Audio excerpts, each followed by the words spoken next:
नमस्कार, उत्तराखंड समाचार में आपका स्वागत है। मैं रविंद्र सिंह। सबसे पहले मुख्य समाचार।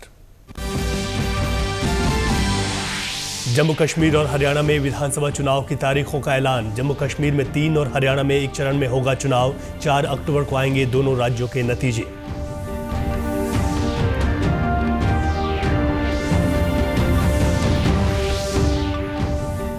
रुद्रप्रयाग के प्रभारी सचिव आर राजेश कुमार ने किया केदार घाटी का निरीक्षण। अतिवृष्टि के बाद चल रहे कार्यों का लिया जायजा। अधिकारियों को काम में तेजी लाने के निर्देश।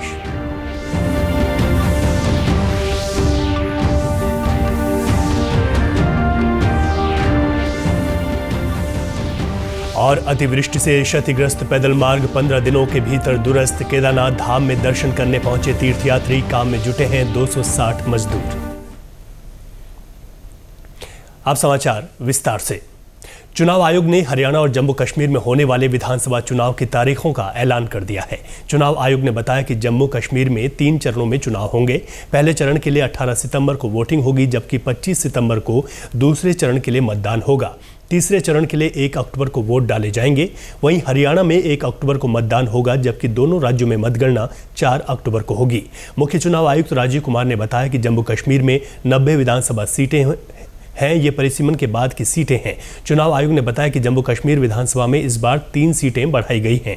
पिछली बार जम्मू कश्मीर विधानसभा में 87 सीटें थी।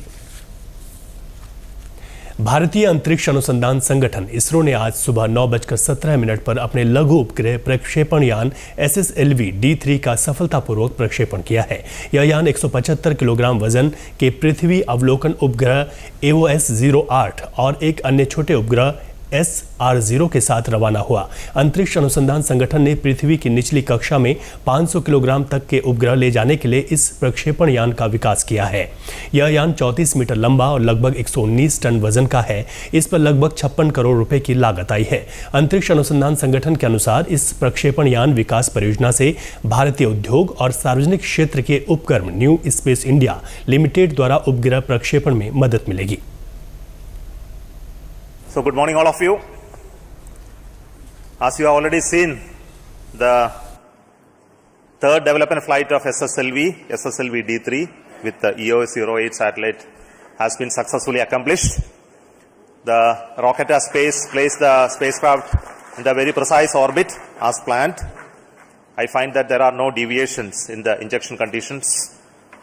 The final orbit, of course, will be known after tracking, but the current indication is that everything is perfect. The EOS-08 satellite as well as SR0 satellite also has been injected after the maneuvers. And congratulations to the SSLV D3 team, the project team. With this third development flight of SSLV, we can declare the development process of SSLV is completed. And congratulations now. So we are on the process of transfer of the technology of SSLV to industries and for serial production and launches of SSLV in a commercial basis. So it's a great beginning for the rocket, the small satellite launch vehicle. And for us, the payload on this mission was EOS-08 satellite, which all of you are aware. It is an experimental satellite designed and realized by ISRO for proving many technologies, including very important payloads. And I am hoping that all of this will be proven in due course of time. As I am aware, the satellite solar panels have already been deployed. Further, we are looking for certain activities in the the VTM stage, and all that will be completed in due course of time. So congratulations once again for the entire team who worked behind the scene to develop this SSLV rocket. And its culmination of development program. Let us give a big round of applause to the entire team. I hand over now to the mission director, Sri Vinod.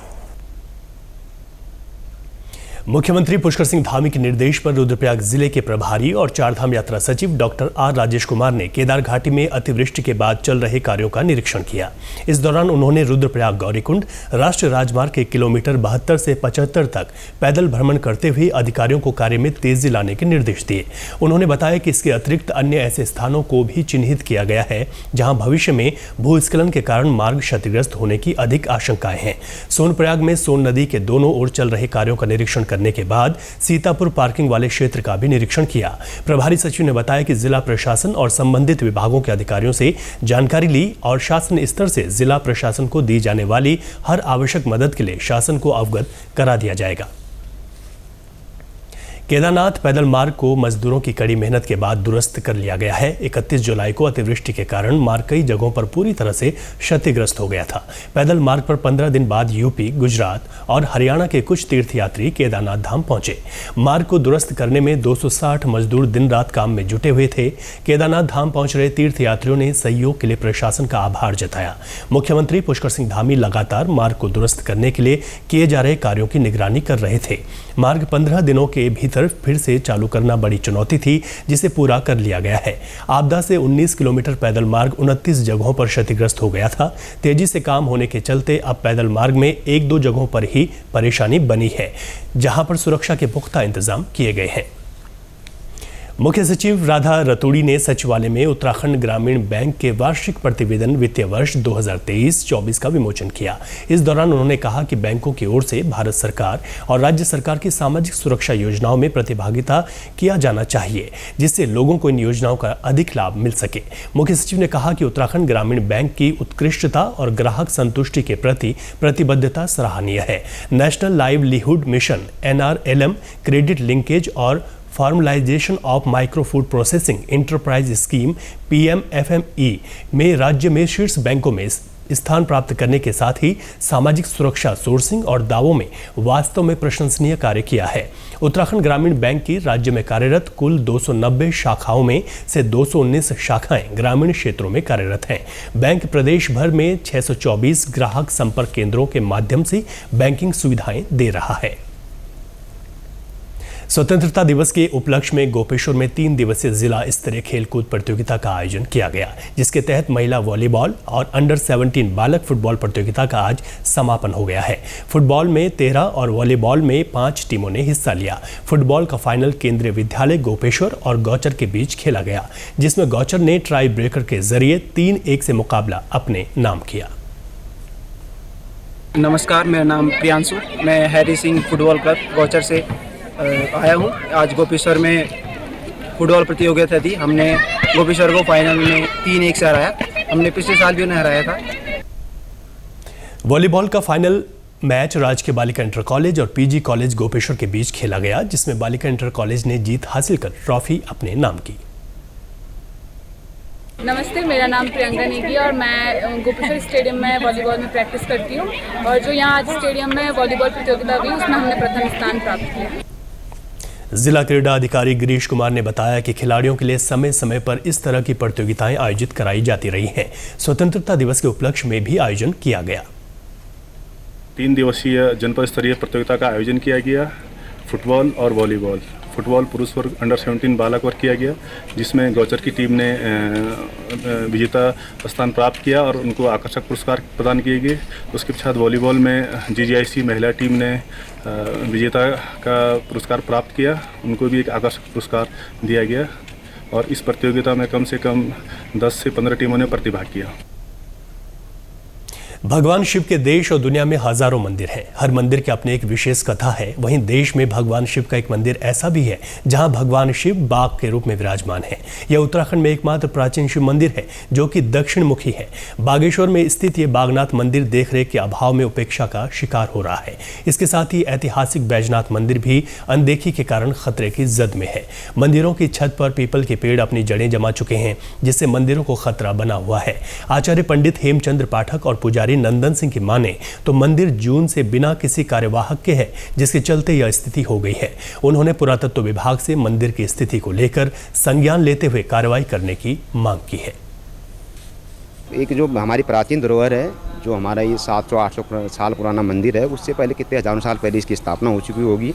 तो उस धरोहर को हम जो है यहाँ पे क्षतिग्रस्त होते हुए देख रहे हैं। और इसमें हम अपने स्तर से या कमेटी अपने स्तर से इसमें ज़्यादा अपने स्तर से कोई काम नहीं कर सकती, क्योंकि विभाग द्वारा हमको बार बार उसमें चेताया जाता है कि आप इसमें कोई कार्य अपने स्तर से नहीं कर सकते हैं।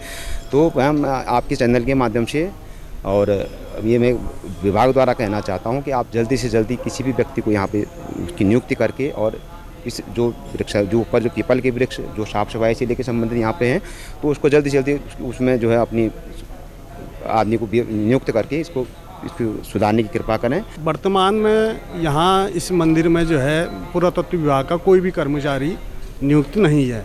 एक कर्मचारी थे, वो विगत 30 जून 2024 को रिटायर हो चुके हैं और तब से यहाँ पर कोई कर्मचारी नहीं है। और श्री बागनाथ मंदिर और बाणेश्वर मंदिर में जो है पीपल बहुत ज़्यादा उग गए हैं और जिससे जो है पानी रिस रहा है और मंदिर के अंदर भी टपक रहा है। वहीं क्षेत्रीय पुरातत्व अधिकारी चंद्र सिंह चौहान ने बताया कि मूर्तियों के संरक्षण के प्रति विभाग गंभीर है। उनकी माने तो केमिकल ट्रीटमेंट के बावजूद पीपल के पेड़ बार बार उग रहे हैं, जिस पर कार्य योजना बनाकर काम किया जाएगा। बागनाथ मंदिर राज्य पुरातत्व संरक्षण स्मारक है और इसमें हमारे जो राज्य पुरातत्व संरक्षण स्मारक हैं कई जगहों पर हैं, चाहे बागनाथ हो या अल्मोड़ा हो, पिथौरागढ़ हो, चंबा हो, सभी जगह पर इस बार बरसात के दिनों में पीपल के पेड़ या कोई अन्य पौधे उगे आते हैं।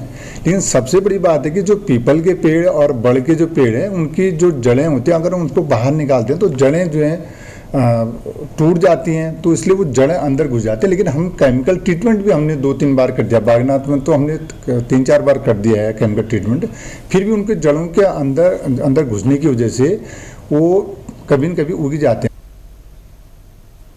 इसी के साथ अभी तक के समाचार समाप्त हुए। दूरदर्शन समाचारों से जुड़े रहें। मिलते हैं फिर शाम 6:30 बजे के बुलेटिन में। नमस्कार।